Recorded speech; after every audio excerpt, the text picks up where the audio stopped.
ஒரு அழகான காடு.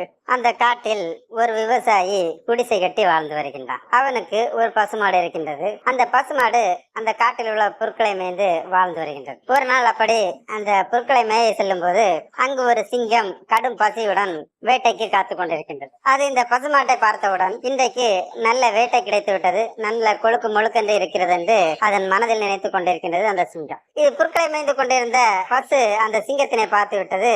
அது நேராக அந்த சிங்கத்திடமே பேசுகின்றது. சிங்கராஜாவே, நீங்கள் கடும் பசியுடன் இருக்கின்றீர்கள், ஆகையால் என்னை அடித்து சாப்பிட முடிவு செய்திருக்கின்றீர்கள். நான் அதற்காக வருத்தப்படவில்லை. உங்களுக்கு இரையாக போவதில் மகிழ்ச்சி தான் அடைகின்றேன். ஏனெனில் ஒரு விலங்கு என்னால் திருப்தி அடைகிறது என்றால் அது எனக்கு மகிழ்ச்சி தான். ஆனால் எனக்கு ஒரு குழந்தை இருக்கின்றது. அந்த குழந்தை பிறந்து 2 வாரங்கள் தான் ஆகின்றது.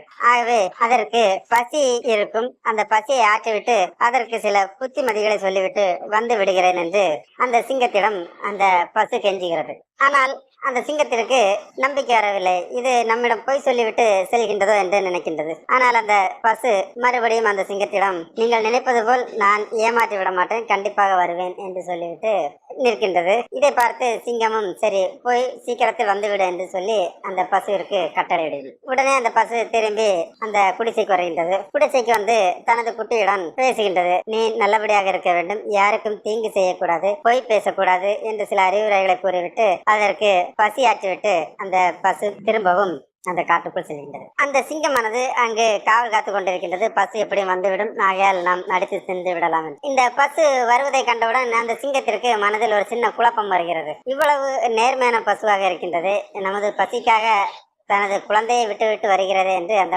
சிங்கத்திற்கு மனது சஞ்சலப்படுகின்றது. அந்த பசுவானது நேராக சிங்கத்திடம் வந்து, நான் என் குழந்தையிடம் பேசிவிட்டேன், என் குழந்தைக்கு தற்பொழுது பசியாற்றி விட்டேன், ஆகவே நீ என்னை கொன்று தின்று உனது பசியை ஆற்றிக்கொள் என்று அந்த சிங்கத்திடம் சொல்கின்றது. இப்பொழுது அந்த சிங்கம் என்ன செய்வதென்று தெரியாமல் மறுபடியும் அந்த சிங்கம் சொல்கின்றது, பசுவே, உனது நேர்மை எனக்கு பிடித்திருக்கின்றது, ஆகவே நீ உனது குழந்தையுடன் சென்று நிம்மதியாக வாழு.